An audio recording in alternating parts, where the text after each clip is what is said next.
Hi everyone, now we're going to look at adding fractions with different denominators.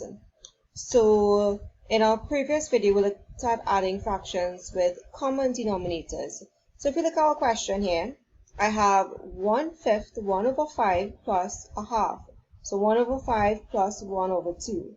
If you look at it closely, my denominator for the first fraction is 5 and my denominator for the second fraction is 2.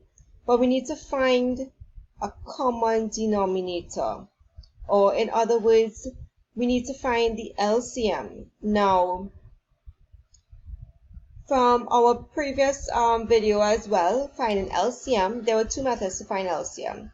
I'm going to do the method listing out the multiples for each number, and then finding the common multiple, the lowest common multiple. So let's find the multiples of 5. We will get 5, 10, 15, 20.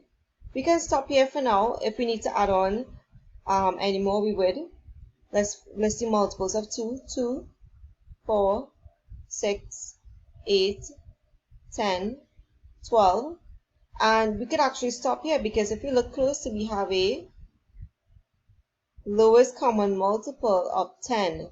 So the LCM of 5 and 2 is 10.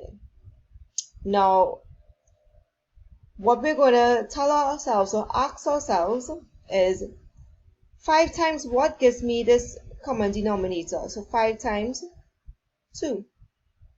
So whatever I do at the bottom here, I must do at the top. So I'm going to say 1 times 2. 1 times 2 is 2, and I put that number here. Plus 2 times what will give me the common denominator? 2 times 5. So that's how we got the 10 there.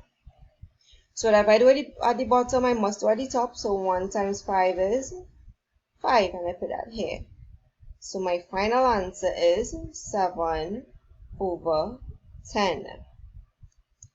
And that's it. So that's it. We find a common denominator, and you go from there and you work it.